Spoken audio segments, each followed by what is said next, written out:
katalase. Juga saya akan menjelaskan pembahasan praktikum enzim katalase pada hati ayam. Nah, enzim merupakan protein atau molekul berbasis protein yang mempercepat reaksi kimia dalam tubuh organisme. Dia juga tidak ikut bereaksi. Nah, struktur enzim adalah seperti ini. Enzim dinamakan juga sebagai holoenzim, enzim yang strukturnya sempurna. Holoenzim ini terdiri menjadi dua, yaitu apoenzim dan gugus prostetik. Apoenzim itu berprotein, sedangkan gugus prostetik non-protein. Nah, gugus prostetik itu terdiri lagi menjadi dua, yaitu kofaktor dan koenzim. Kofaktor itu anorganik, sedangkan koenzim itu anorganik. Sekarang kita bahas sifat enzim. Sifat enzim ada 9. Yang pertama, enzim adalah protein. Yang kedua, enzim merupakan termolabil. Karena enzim tersusun dari protein, sehingga enzim dipengaruhi oleh suhu. Yang ketiga, enzim bekerja secara spesifik. Yang keempat, enzim dibutuhkan dalam jumlah yang sedikit. Yang kelima, enzim tidak ikut bereaksi.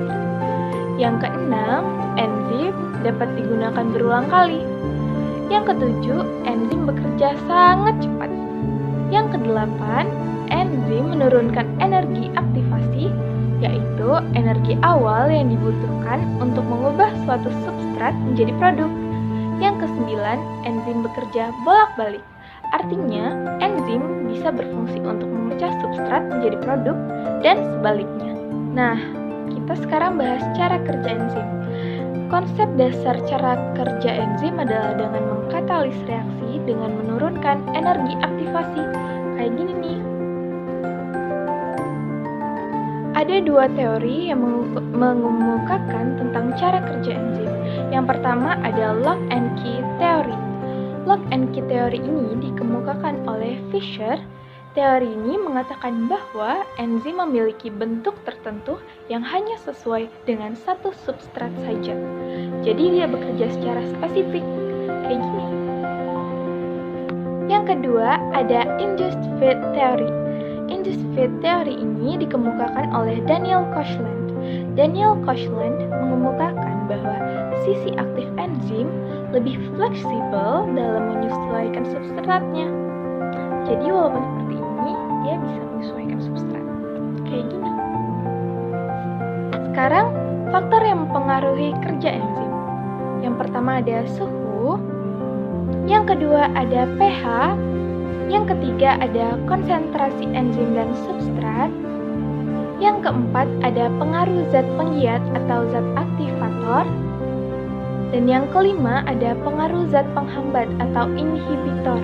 Inhibitor ini terdiri dari atas dua, inhibitor kompetitif dan inhibitor non-kompetitif.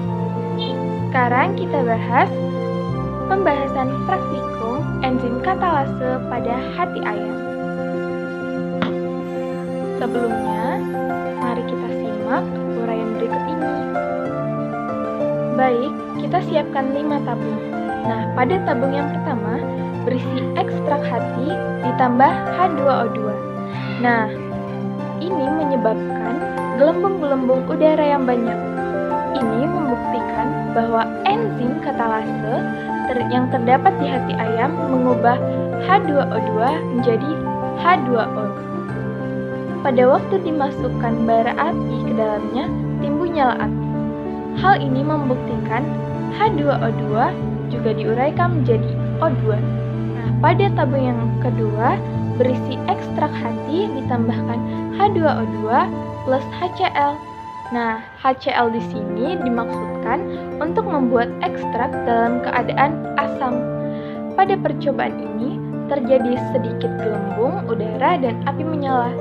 Hal ini membuktikan bahwa enzim mampu bekerja dalam keadaan basah. Pada tabung yang ketiga, berisi ekstrak hati yang ditambah H2O2 plus NaOH. Penambahan NaOH dimaksudkan untuk membuat ekstrak dalam keadaan basah. Gelembung-gelembung udara menjadi banyak dan api juga menyala. Hal ini membuktikan bahwa enzim mengubah H2O2 menjadi H2O dan O2 dalam kondisi yang basah. Pada tabung yang keempat, berisi ekstrak hati dimasukkan H2O2 dan air panas. Enzim katalase bekerja dengan menguraikan H2O2 menjadi H2O dan O2.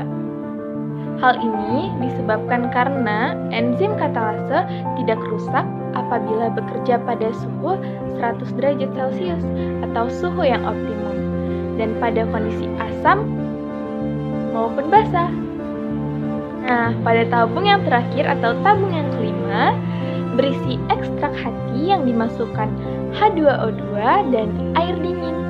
Nah, terjadi banyak gelembung.